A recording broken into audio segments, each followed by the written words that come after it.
There's HaShulchan Yardeh Siman Lamed Vav Sif Chav Zayin to Lamed.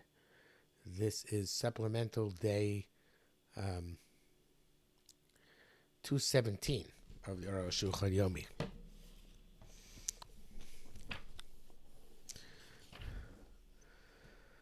Chav Zayin. We're talking about worms in the lung. Those argue, even worms are distant from the hole. If they are just found on the lung, kosher, the lung is kosher. The came since there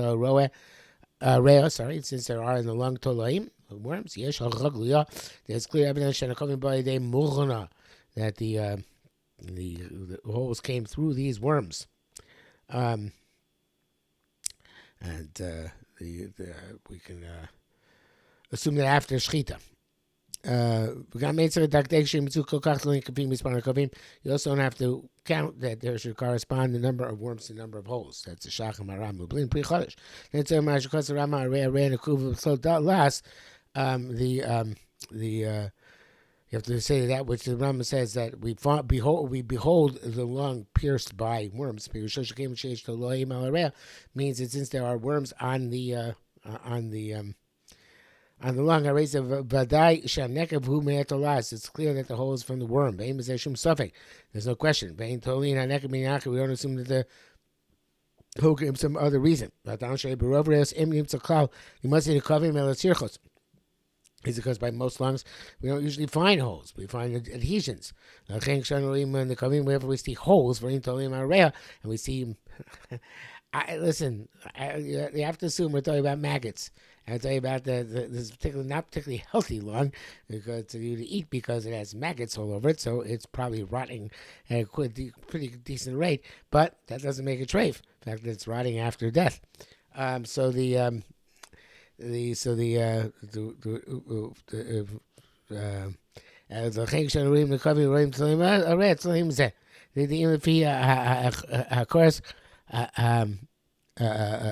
became according to the cognition of those people who are experts they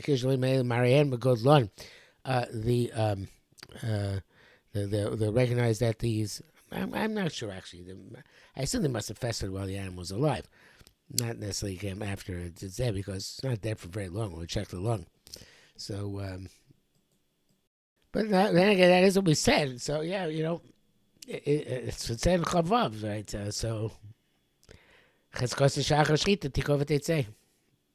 I guess the maggots may be inside the lung while the animal's alive. Maybe they are. Maybe they're not maggots. Maybe they are worms. You know what? I take it back. It's probably not maggots. It's some worm, and this worm lives inside the lung of the animal, and the animal's alive. And after it dies, so then after shchita, it starts, like I said before, it starts feeling that okay, this is not a great place to be, so therefore we're going to split. So that is the idea. Sorry about thinking out loud over there, but. I think it's very interesting. So again, this is simply assumed that it happened after the shchita.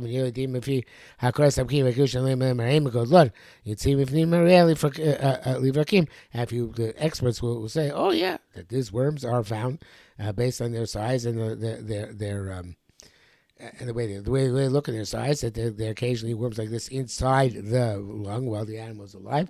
The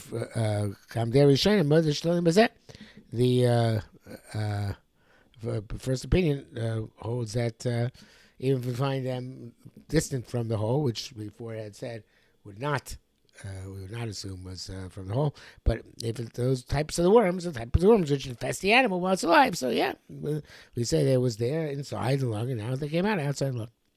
From the language of Torah, it sounds like the opinion of the Yesh Lokim.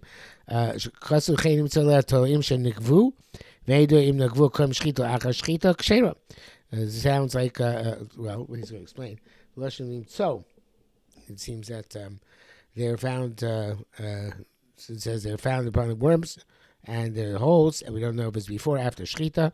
We assume it's after shchita of Lashon Nimtzoa, the language of not Nimtzoa, they're found on it. Before the Hedgesh Knossim Shnimtzoa Rea, Beis and Makamshu. So it's clear that they're found on the lung somewhere, not necessarily in proximity to the hole.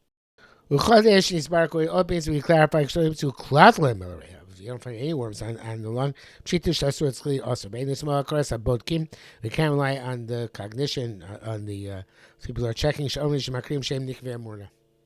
If even they say these are wormholes, unless they're worms, we can't rely on that. Back it says, I am Bach Shotza, so it's a fresh believer. I'm a believer. Torah, Bach wants to send you the Rama man the Torah. Vein Mukhrokha, it's not compelling. Come forward, Mukhrokha, shall deal with that as becomes clear for all our claims. Don't make such distinction. The verb ain't move on. His words not understood. The man of Shah, man of Makamina. What's the difference? Kosh Kasa, who should start to cut the lamb. Test, Komash, Kosu, was there, and must speak everything they wrote is insufficient. Kamashach, see, Kontas, Volo, Kazarak, Lichera, and Sham, and say Nafkamina, Ben Zelazah, whatever it is. Don't know if it's for us. Chavtas, with that. Shlosh Rabbeinu Ramah b'Sivo Darkei Moshe Gimel. Hey, Bish Rabbeinu Gershom Mar Goyla brings that from Rabbeinu Gershom. He said, "Chaniach Harei b'Shemesh." He required you to put the lung in the sun. Im Yatzu Otolo and Kosher. The worms are attracted by the heat of the sun, I guess, and and other worms come out as kosher. And it's not streifa. I guess going to explain it. Beard varim, and when he means to say shimtzu tloim already, you find worms on the lung. And we assume that the worms come from the lungs holes come from the worms. Nimtzu b'fnim harei otoloim. And we find inside the lung or more worms. Notice its question is put in the sun. If the worms which remain in the lung, they quest the heat of the sun.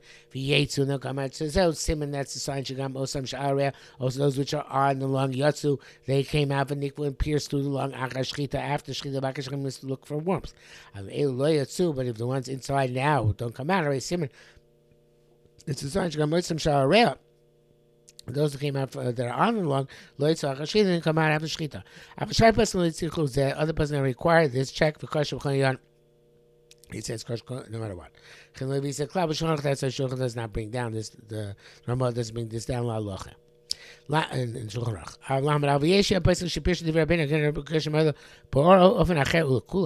So it's a leniency. We find worms. It's obvious kosher. You find the worms on the lung. But the contrary, that's a great leniency. If you find holes in the lung, and you don't find worms, but it's clear these are the holes of this worm, the mortar worm.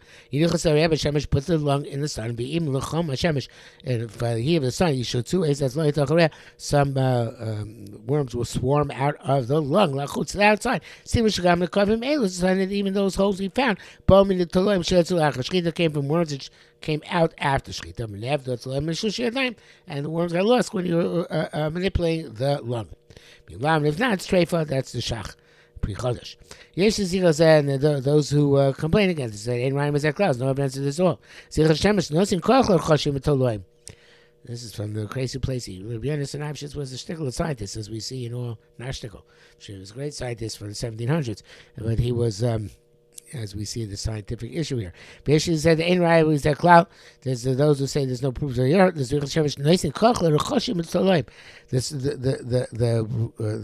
rays of the sun give strength to creepy crawly things and to worms, lir chosh, to move. That the sun, they are like dead corpses. You don't have the power to move, to slither. But ein raya, chosh means, I guess, to move in general. But ein raya should be cutting me out to shchita. There's no proof that previous to this, they came out after shchita. It's crazy flacy. But it's so called. Arukh rejects this. It's really true. Hashem says in Kol Chosh, the sun gives them the power to move. I was so borrowed, but it's clear it's clear that they had even greater life force from the heat of the animal at the time the animal was alive. Obviously, they were enclosed in the animal, so they were not getting sunlight. If he says it must be like the Arukh HaShulchan said previously, when they feel the cessation of the natural heat of the animal, still look for life force. Like all creatures, which flee from a place which is harmful. There are strong ones which came out. And there are weak ones which will remain inside. Now the sun will shine upon them. They too achieve that strength. The bracket says that the Gracie place are going to make a very polar machlokas b'yani. I'm astounded because these things are contingent. I'm not sure exactly what he means, but he says viduk, and that's it for today.